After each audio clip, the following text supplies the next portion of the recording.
जब भगवान ने मौन तोड़ा, गांव का नाम था देवपुर, लेकिन आज वहां न देवत्व बचा था और न विश्वास। लोग कहते थे कि इस गांव पर किसी पुराने पाप का साया है। शाम ढलते ही हर घर के दरवाजे बंद हो जाते, दीपक बुझा दिए जाते और कोई बाहर झांकने की हिम्मत नहीं करता। कारण था गांव के बाहर स्थित वह प्राचीन मंदिर, जो कभी श्रद्धा का केंद्र हुआ करता था, पर अब डर और रहस्य का स्थान बन चुका था। कहते हैं हर अमावस्या की रात वहां से घंटी अपने आप बजती थी, और जिसने भी उस आवाज को सुनने की कोशिश की, वो अगली सुबह बदला हुआ पाया गया। कुछ चुप,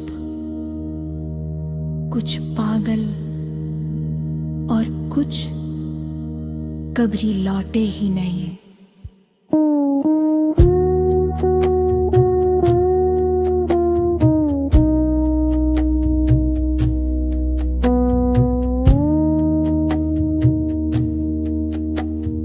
इसी गांव में रहता था माधव, एक साधारण सा युवक, पर उसके हृदय में भक्ति असाधारण थी।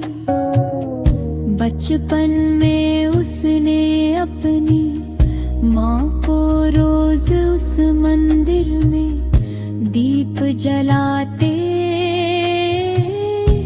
देखा था।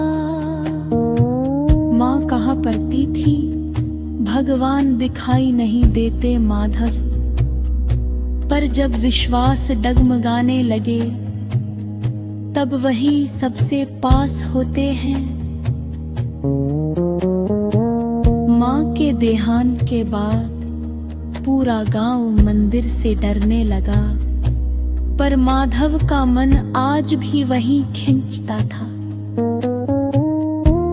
उसे लगता था जैसे कोई अदृश्य शक्ति उसे बुला रही हो, पर वह आवाज डरावनी नहीं थी, बल्कि करुणा से भरी हुई।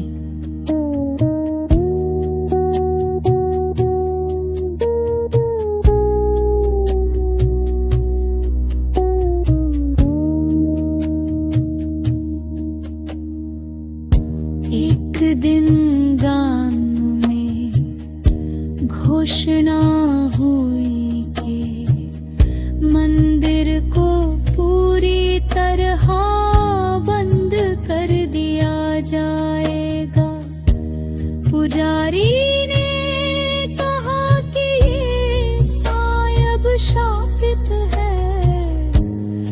उसी रात माधव को सपना आया।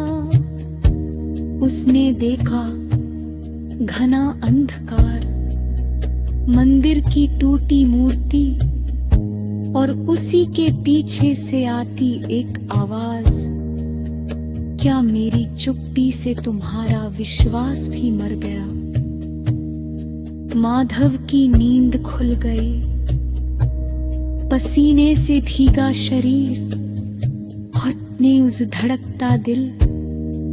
वो समझ गया अब मौन तोड़ने का समय आ गया है।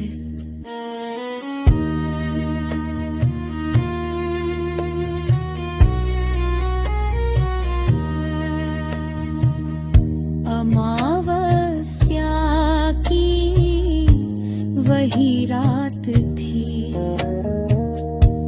पूरा गांव सो चुका था। माधव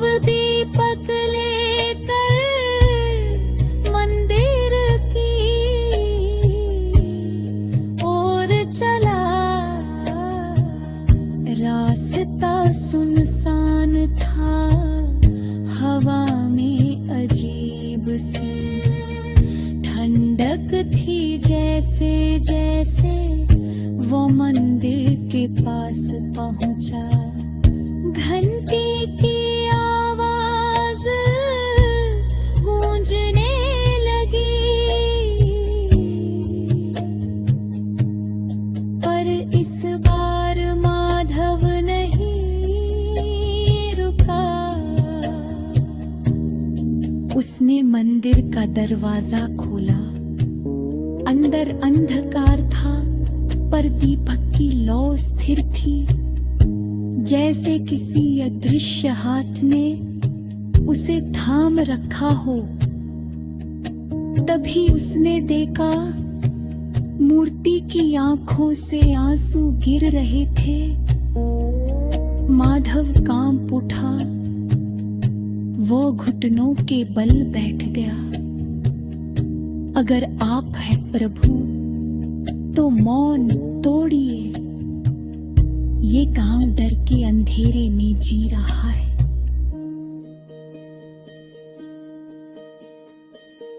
तभी मंदिर की घंटी जोर से बजी और पूरा मंदिर प्रकाश से भर गया। एक गंभीर स्वर गूंजा, भय वहाँ जन्म लेता है जहाँ भक्ति मर जाती है।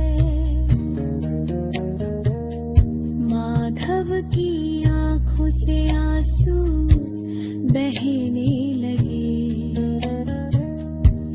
उसने देखा मूर्ति खमुर्क नहीं की घंटी, उस पर जमी धूल ने उसे ऐसा बना दिया था। उसी क्षण गांव में हलचल मच गई। लोग अपने अपने घरों से बाहर निकल आए। उन्होंने देखा, मंदिर से दिव्य प्रकाश निकल रहा है। वर्षों बाद मंदिर की घंटी मंगल स्वर में बज रही थी।